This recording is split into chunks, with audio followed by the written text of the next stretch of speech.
Magandang buhay sa inyong lahat, mga kaibigan, mga malulugod na taga-subaybay, lalong-lalo na sa mga kabataang naglalayong mapag-ibayo pa ang kalaman sa larangan ng matematika. At ito naman po ang inyong Matinik at ang Musikero channel na laging handang tumulong sa lahat ng kabataan. At ang ating aralin sa mga sandaling ito ay napapatungkol sa differential calculus, basic derivative rules and derivatives of algebraic functions part 4, Tagalog version. Bilang panimula, narito po ngayon ang ating mga formulas under ng topic nating derivatives of algebraic functions. Bilang umpisa ng ating diskusyon, ito po ngayon ang ating formula number 1. Ano ang derivative ng u to the n with respect to x? Ang kasagutan, nu raised to n minus 1 d over dx of u. At para lubos nating maunawaan ang ating unang formula, naganda ang inyong abang lingkod ng isang halimbawa. Ating halimbawa, find the derivative of 3x plus 7 raised to the 6th power. Ano ang derivative ng binomial na 3x plus 7 na naka-raise sa 6th power? Paano natin ito sasagutin? Gamit ang formula natin. Bilang panimula ng ating solusyon, idadaan po natin sa prosesong by comparison. Ating ikukumpara ang ating given sa ating given formula. At dahil sa prosesong ating nagampanan, saka po natin matutuklasan ang value ng u at ang value ng n. Ang value ng u is equal to 3x plus 7 at ang n naman po is equal to 6. After nating ma-determine ang value ng u at ang value ng n, we will just be proceeding to substitution process gamit ang formula natin na nu raised to n minus 1 times d over dx of u. Right after ng substitution process, ito na ngayon ang ating working equation. Equals 6 times the binomial raised to the 6 minus 1 power at ang binomial natin 3x plus 7 times d over dx of 3x plus 7 na value din ng ating u. And then afterward, distribute lang natin ang ating d over dx sa bawat term ng 3x plus 7. Distribute ang d over dx sa binomial na 3x plus 7. At ito ngayon ang ating output. And given this output, meron tayong mga kailangang i-recall. Katulad halimbawa ng ano ang derivative ng 3x with respect to dx? Siyempre, kailangan nating balikan ang ating formulang napag-aralan. At ito ngayon ang ating formula. Ano ang derivative ng cx with respect to x? Ang kasagutan is simpleng c lamang. At para naman makalculate natin ang derivative ng 7 with respect to x, ito ang ating kailangang formula. d over dx of a constant is always 0. At dahil sa tulong ng mga formulang ating nabanggit at na-recall, madali na lang ngayon ang paghahanap ng derivative ng ating given. Kung ating hahanapin ang derivative ng 3x, ang sagot is 3. Kung ating hahanapin naman ang derivative ng 7, ang sagot natin is 0. Kaya't kung papansinin natin ang ating given equation ngayon, merong 3 plus 0. Ang 3, ito yung sagot sa derivative ng 3x. At ang 0, ito naman yung derivative ng 7 with respect to x. Kaya ang ating equation ngayon is 6 times the binomial 3x plus 7 raised to the 5th power times 3 plus 0. And then, right after ng counting simplification process, ito na ngayon ang ating working equation. 6 times the binomial 3x plus 7 raised to the 5th power times 3. Hanggang sa ating makuha ang ating final sagot at ito ngayon ang ating final answer. 18 times the binomial 3x plus 7 raised to the 5th power. Finally, ito na ngayon ang derivative ng binomial na 3x plus 7 raised to the 6th power with respect to x. Ang ating kasagutan, 18 times 3x plus 7 raised to the 5th power. Ngayon naman, pag-uusapan natin ang ating pangalawang formula na tinatawag nating product rule. Ano ang derivative ng UV with respect to X? At ang right hand side ng formula natin, U d over dx of V plus V d over dx of U. At syempre, para mas maliwanagan tayo kung paano gamitin ang formula, ito ngayon ang ating example. D over dx of 2x plus 9 times x squared plus 3x plus 8. Ano nga ba ang derivative ng ating given problem na to? At para magamit natin ang formula, kailangan alamin muna natin ang value ng u at v from our given. Ang value ng u, 2x plus 9. Ang value naman ng v, x squared plus 3x plus 8. At dahil alam na natin ang value ng u at value ng v, pwede na natin ngayong gamitin ang ating formula na u d over dx of v plus b d over dx of u. Sa tulong ng direct substitution process, ito na ngayon ang ating working equation.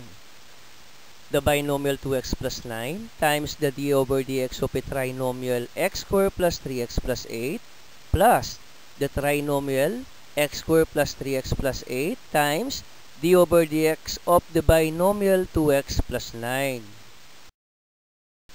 At syempre, kailangan nating i-recall na naman ang ating dalawang basic derivative rule. Ang derivative ng cx na equal sa c at ang derivative ng constant with respect to x na equal sa 0. At syempre, kasama din ang formula na d over dx of x to the n is equal to nx raised to n minus 1, wherein n must not be equal to 1. And then afterward, after nating binalikan ang mga formulas na natutunan natin under ng basic derivative rules, ito ngayon ang ating working equation. Ito na ang bagong format ng ating working equation after nating nahanap ang mga derivatives ng x squared plus 3x plus 8 at ang derivative ng 2x plus 9. At ngayon naman, imumultiply natin ang 2x plus 9 at ang 2x plus 3. And at the same time, hahanapin din natin ang product, ang 2 times x squared plus 3x plus 8. At syempre, after doing that process, ito ngayon ang ating output product. 4x squared plus 6x plus 18x plus 27 plus 2x squared plus 6x plus 16.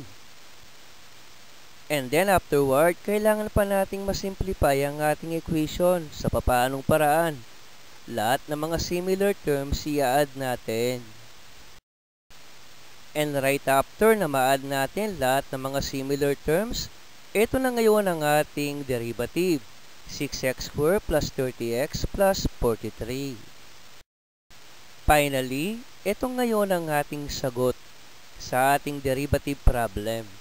6x squared plus 30x plus 43. Kaso nga lang kaibigan, paano kung during the examination, biglang ma-mental block ka at nakalimutan mo ang formula? May iba pa kayang solusyon na maaari nating pwedeng i-apply? Pwede ba ang troubleshooting dito? At paano natin yun gagawin? Siyempre naman, tutulungan kita kaibigan. Tuturuan kita ngayon at ito ang ating solusyon. Ganito ang mag-troubleshoot kapag nakakalimot ng mga formula katulad nito. Ang pinaka-the best na paraan, find the product of 2x plus 9 and x squared plus 3x plus 8. At kung ano yung product na makukuha natin, simplify lang natin. At yun na ang hahanapan natin ng derivative. At syempre, ito ngayon ang ating output product, na kung saan ay kailangan pa nating may simplify bago tuluyang hanapan ng derivative. Ito ngayon ang ating product. 2x cubed plus 6x squared plus 16x plus 9x squared plus 27x plus 72. After ng simplification process, after nating na-i-add ang mga similar terms, ng given product natin, ito na ngayon ang ating output. 2x cubed plus 15x squared plus 43x plus 72. Ano nga ba ang derivative ngayon ng bagong image ng ating given? Ang derivative ng 2x cubed, 6x squared. Ang derivative ng 15x squared, 30x. Ang derivative ng 43x, 43. Ang derivative ng 72, 0. At ang final answer natin, kapareho lang ng sagot natin kanina. 6x squared plus 30x plus 43. Walang pagbabago. Ang ibig sabihin, ang troubleshooting process na ginawa natin ay epektibo. At ito naman ngayon ang ating third formula. Ano nga ba ang derivative ng u plus or minus v with respect to x? At ang derivative nito sa ating formula, d over dx of u plus or minus d over dx of v. At syempre, ito ang ating halimbawa. Ano ang derivative ng 4x plus 9 plus 6x plus 1 with respect to x? At syempre, ito ang value ng u, 4x plus 9. At ang value ng v, 6x plus 1. Using direct substitution, gamit ang formula natin, ito na ngayon ang ating working equation. Derivative of 4x plus 9 with respect to x plus the derivative of 6x plus 1 with respect to x. At dahil sa ang derivative ng 4x plus 9 is simpleng 4 lamang, at ang derivative naman ng 6x plus 1 is 6, finally, ito ngayon ang ating sagot. Ang ating kasagutan, simpleng 4 plus 6, which is actually equal to 10. Finally, ito na ngayon ang derivative ng ating given. Ang derivative ng 4x plus 9 plus 6x plus 1 is simpleng 10 lamang. Ngayon naman, susubukan naman nating hanapin ang derivative ng ating given problem sa ibang pamamaraan. Ito na ngayon ang ating working equation ng paghanap ng derivative. Anong gagawin natin? Lahat ng mga similar terms na may meron tayo sa ating working equation, i-add lang natin. At dahil lang 4x plus 6x is equal to 10x, at ang 9 plus 1 is equal to 10. Ito na ngayon ang ating bagong working equation. Ano nga ba ang derivative ng 10x plus 10 with respect to x? At ang kasagutan is simpleng 10 lamang. Finally, ang derivative ng ating given problem is equal to 10. O hindi ba't pareho lamang ang sagot na nahanap natin? Para sa continuation ng ating diskusyon, ito naman ngayon ang ating pang-apat na formula. Ito ang derivative ng u over v o ng ating quotient form with respect to x. At ang sagot sa formula, v times d over dx of u minus u d over dx of v all over v square. Ngayon naman, ang ating pagpapaliwanag sa ating formula kung paano ito ginagamit ay gagamitan natin ng isang halimbawa.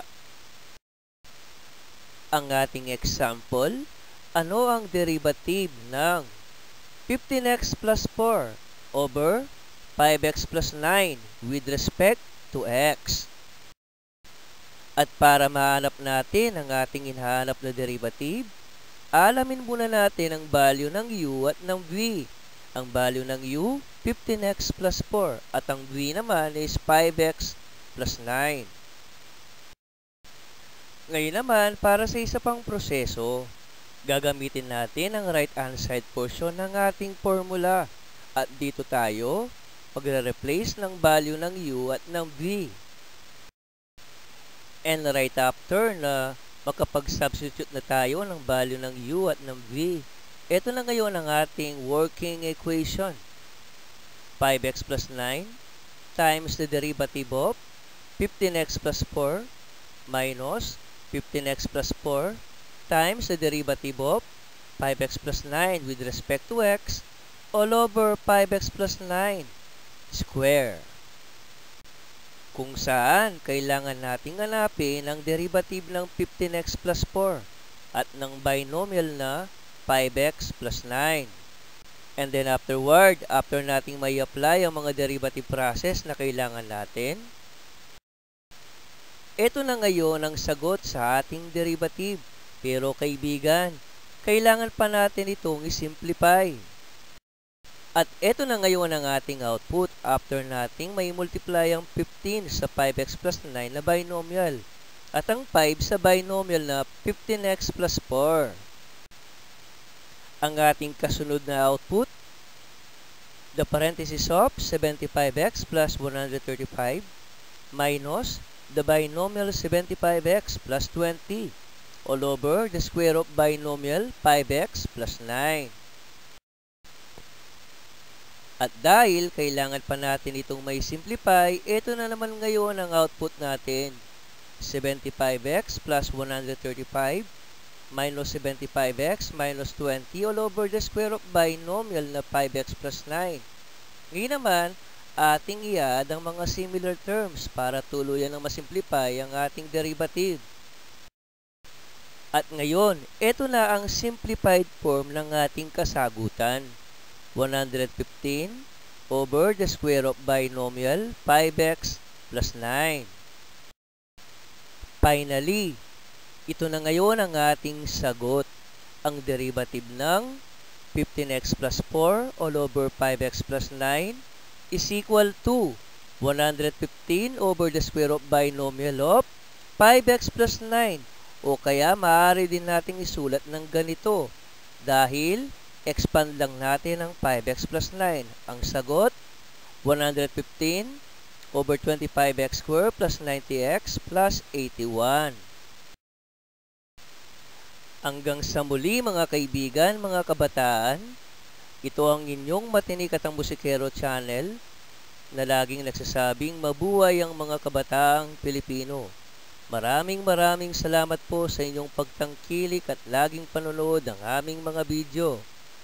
Huwag nating kalilimutan, God is great, God is good.